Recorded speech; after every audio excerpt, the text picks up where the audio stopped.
اور اگر اپنے ہم پلہ سے لڑائی ہو یا اپنے سے بڑے آدمی سے لڑائی ہو تو اس کو آنکھیں دکھائے اور اپنے حق کے لیے ڈٹ جائے۔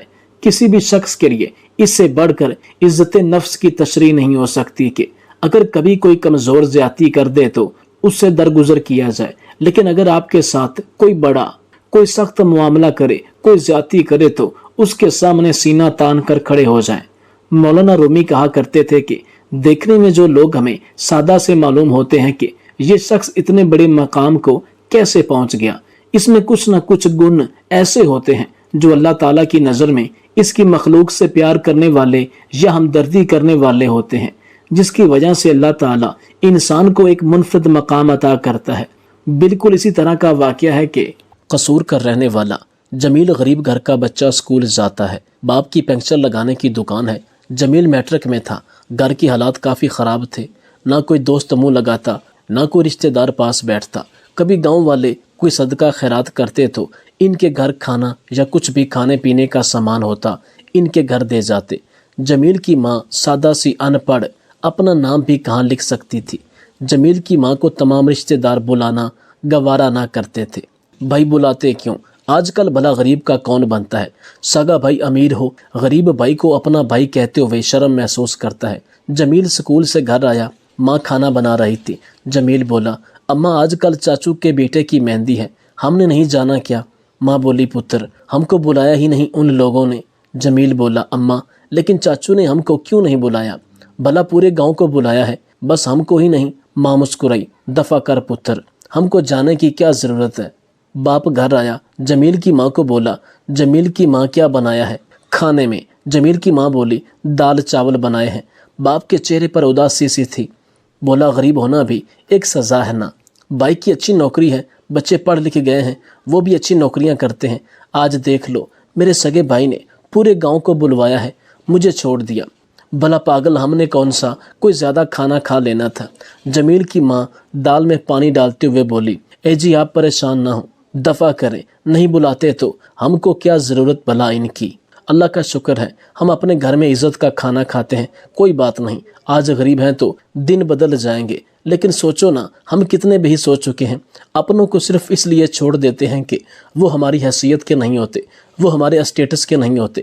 کتنے کم عقل ہیں نا ہم، سوچتے بھی نہیں جس اللہ نے دولت اور عزت دی ہے کیا وہ واپس نہیں لے سکتا؟ کیا وہ زوال کو عروج اور عروج کو زوال نہیں دیتا؟ کیا ہم لوگ نہیں دیکھتے؟ قبروں میں سوئے کبھی بادشاہ وقت رہے تھے۔ جمیل سکول پہنچا، سردیوں کے دن تھے، دھند چھائی ہوئی تھی، پاؤں میں کھلی جوتی پہنی تھی، سردی لگ رہی تھی۔ ماسٹر نے کہا، جمیل کل سے بند بوٹ پہن کر آنا سکول، سمجھے؟ جمیل نے ہاں میں سر ہلایا، ٹھیک ہے سر، جیسا آپ کہیں۔ گھر آیا، ابا کا انتظار کرنے لگا۔ آج ابا گھر آتا ہے تو کہتا ہوں، ابا مجھے نئے بوٹ لے کر دو۔ شام کو ابو گھر آیا، جمیل سکول کا سبق پڑھ رہا تھا۔ ابو پاس آ کر بیٹھا، پتر جا اٹھ میرے واسطے پانی کا گلاس لا۔ جمیل کہنے لگا، ابا مجھے بات کرنی ہے تم سے۔ ابا بولا، جا پہلے پانی تو لا۔ ابو نے اپنا بوٹ اتارے، جلدی سے ابو کے بوٹ پہنے تو پانی کے نل کی طرف چل دیا۔ جب بوٹ پہن کر چلنے لگا تو نیچے سے ٹھنڈک محسوس ہونے لگی۔ جب بوٹ دیکھے تو دونوں کے تلوے نیچے سے پھٹے ہوئے تھے۔ ابو جو بوٹ پہنتے تھے وہ بالکل خراب ہو چکے تھے۔ جمیل اداس ہو گیا۔ سب لوگ نئے کپڑے پہنتے ہیں، نئے شوز پہنتے ہیں، میرے ابو اتنی محنت کرتے ہیں پھر ٹوٹا ہوا جوتا پہنتے ہیں۔ ابو کو پانی دیا، پاؤں کی طرف دیکھا، ابو کے پاؤں نیچے سے کچھ زخمی تھے۔ جمیل کتاب لے کر بیٹھ گیا۔ ابا بولا، جمیل پتر کیا بات کرنی تھی؟ جمیل مسکرایا، ابو میں بہت کام کروں گا، ہمارا بھی چاچو لوگوں کی طرح بڑا گھر ہوگا۔ جمیل اسکول سے پاس ہوا، کالج پہنچ گیا۔ پہلے اس نے اپنے باپ سے کہا کہ گھر کے حالات کچھ ایسے ہیں، میں تو کہتا ہوں کہ 2 سال کوئی کام دھندا کر لیتا ہوں، پڑھائی بعد میں شروع کر لوں گا۔ لیکن باپ چاہتا تو بس یہ کہ جیسے میں آج دھکے کھا رہا ہوں، میرا بیٹا نہ ذلیل ہو کل کو۔ پھر جمیل دل لگا کر پڑھنے لگا۔ لیکن کہتے ہیں نا، کسی کو برباد کرنا ہو یا تو اس سے محبت کر کے بے وفا ہو جاؤ یا نشے پہ لگا دو۔ وہ نشہ، شراب، چرس یا کوئی بھی برا نشہ نہیں کرتا تھا۔ کچھ دوست جلتے تھے جمیل سے، وہ ایک ذہین اور قابل لڑکا تھا۔ پھر دوست اسے کہتے، جمیل لے یار سگریٹ پی۔ جمیل کچھ دن تو انکار کرتا رہا، لیکن نادانی میں دوست مجبور کر دیتے۔ ایک دوست بولا، جمیل چھوڑ یار، یہ بھی کیا یاری ہوئی، تم سگریٹ کا ایک کش نہیں لگا سکتے ہمارے لیے۔ جمیل نے دوستی نبھاتے ہوئے سگریٹ کا ایک کش لگایا، پھر ایک کش سے ایک سگریٹ پینے لگا۔ وہ بربادی کی طرف چل دیا۔ سگریٹ پی کے گھر آتا، ماں باپ سے چھپ کر پیتا تھا۔ وہ میکینیکل انجینئرنگ کر رہا تھا۔ سگریٹ سے پاؤڈر کا نشہ کرنے لگا۔ باپ کو محسوس ہونے لگا جمیل کچھ تو غلط کر رہا ہے، لیکن یقین بھی تھا اپنے جمیل پہ۔ جمیل گھر سے میکینیکل انجینئرنگ کرنے کالج جاتا۔ اس کے والدین بھی یہی سمجھتے تھے کہ یہ گھر سے سیدھا کالج اور کالج سے سیدھا گھر آتا ہے، لیکن وہ گھر سے کالج جاتا اور دوستوں کے ساتھ نشہ کر کے نشہ کرنے والوں کے ساتھ پڑا رہتا۔ کبھی کسی سے جھگڑا کرتا، کبھی کسی سے مار کھا کر آتا۔ ایک دن گاؤں کے ایک لڑکے نے دیکھا جمیل نے کالج کا یونیفارم پہنا ہوا ہے، نشہ کرنے والوں کے پاس بیٹھا ہوا۔ کچھ لڑکے اس سے جھگڑ رہے تھے۔ اس نے جمیل کے ابا کو بتایا، چچا تیرا لڑکا تو نشئی ہے۔ یہ بات پورے گاؤں میں پھیل گئی، سب رشتہ دار بھی جان گئے۔ سب رشتہ دار کہنے لگے جیسے ماں باپ ویسے ہی لڑکا بھی نکلا۔ رشتہ دار کہکا لگاتے تھے، مذاق اڑاتے۔ بڑا کہتا تھا میرا پتر انجینئر بن رہا ہے، میرا پتر بڑا آدمی بنے گا۔ وہ دیکھو ذرا انجینئر صاحب نشہ کر کے پائلٹ بنے ہوئے ہیں۔ ماں بہت روئی، جمیل میرے بچے یہ کس راہ پر چل دیا تو، ہم کو کس جہنم میں دھکیل دیا تم نے۔ وہ نشہ کر کے گھر لوٹا تو باپ سامنے نظر آ رہا تھا۔ باپ نے ہاتھ سے بیگ لیا، جمیل کو پاس بٹھایا۔ جمیل نظریں جھکا رہا تھا۔ باپ نے مسکرا کر کہا کوئی بات نہیں پتر، نہ نظریں جھکا اپنے باپ سے، میں تو باپ ہوں تیرا، سب تم کو غلط کہہ سکتے ہیں، میں تو تم کو غلط نہیں کہہ سکتا۔ جمیل کی ماں کو کہنے لگا جا روٹی دے اس کو۔ جمیل کو روٹی دی، اس نے لقمہ توڑا، ہاتھ کانپ رہے تھے، نوالا منہ میں ڈالا ہی نہیں جا رہا تھا، ساری سبزی کپڑوں پہ گرا دیتا۔ ماں بلک بلک کر رونے لگی، میرے بچے، ہاں یہ کن ظالموں نے ظلم کیا ہے تم پہ۔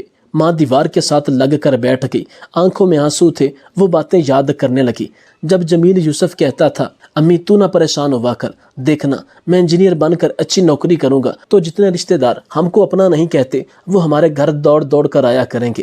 سینے سے لگایا جمیل کو، میرے بچے تو ہمارا سہارا ہے اور تم ہی بے سہارا ہو گئے۔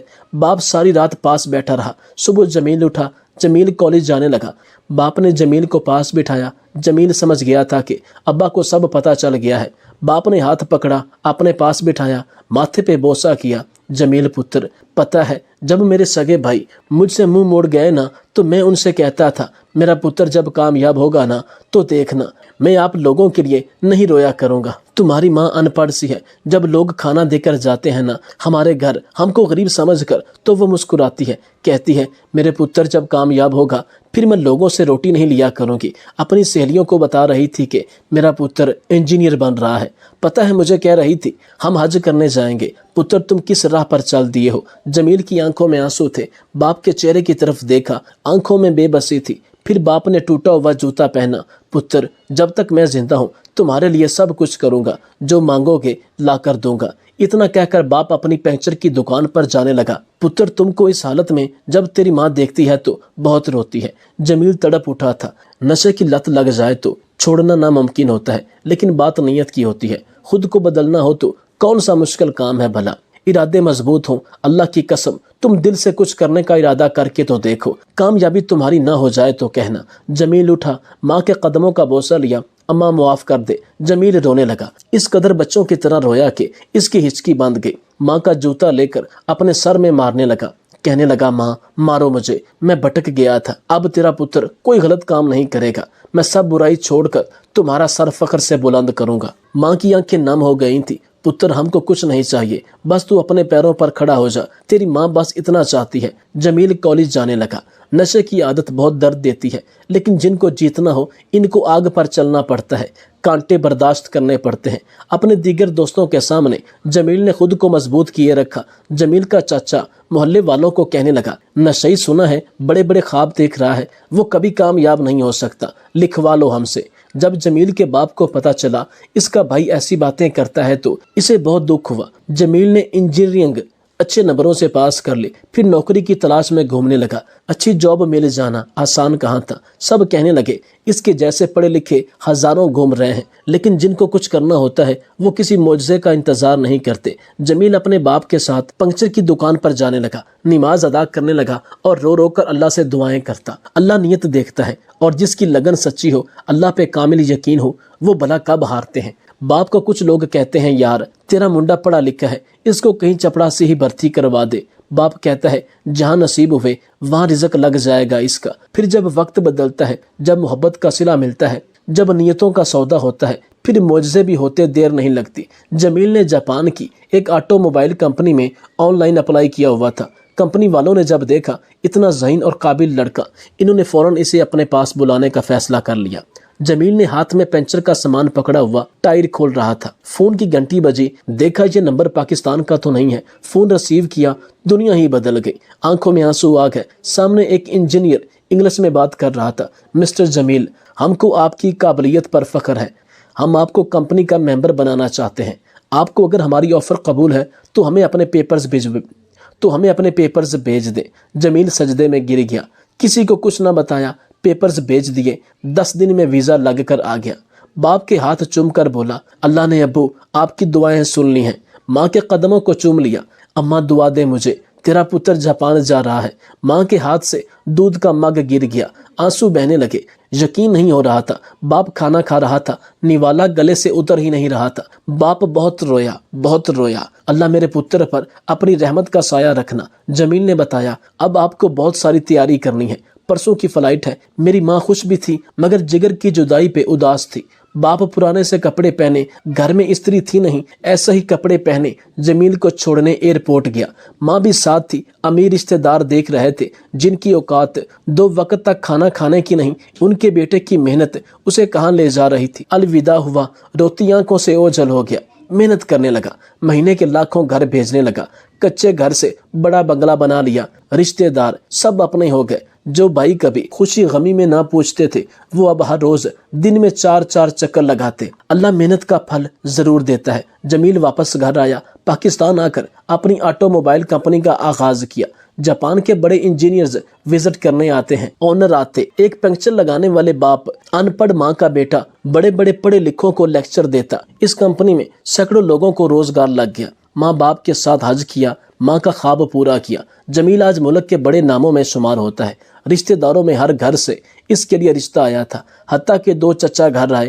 انہوں نے گھر آ کر اسے رشتے کی آفر کی لیکن اس نے انکار کر دیا۔ فرانس میں پڑھی لکھی ایک لڑکی سے شادی کی جو ماں مہینہ بھر دال پکاتی تھی، جس ماں کو سب رشتہ دار جاہل کہتے تھے، جو ماں عید پہ بھی پرانے کپڑے پہنتی تھی، جو باپ پنکچر لگا کر رات کو 100 کماتا تھا۔ ان کے گھر آج ملازم کام کرتے تھے، ہر روز ایک سے بڑھ کر ایک کھانا بنتا تھا، لیکن باپ نے وہ پھٹے ہوئے جوتے سنبھال کر رکھے ہوئے تھے، اوقات یاد رکھی تھی۔ اشفاق احمد صاحب کہتے ہیں کہ اے فارس کو پڑھنے والے نوجوان، جمیل عشق معشوقی کر کے، نشوں میں ڈوب کر، لڑائی جھگڑے کر کے پنکچر لگا سکتا تھا۔ زندگی نے ایک موقع دیا تھا سدھرنے کا، اس نے کامیابی کا راستہ چنا اور اپنی محنت اور اللہ کی رحمت سے کامیاب ہوا۔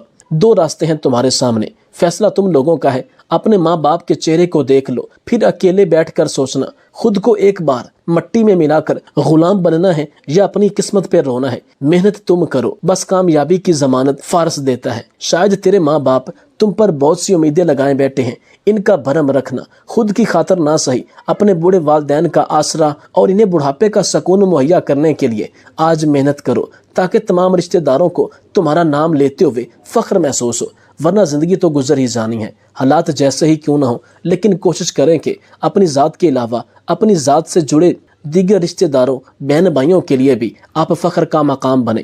بدقسمتی سے ہمارے معاشرے میں یہ عنصر پایا جاتا ہے کہ جس کے پاس 4 پیسے ہیں وہی عظیم انسان ہے۔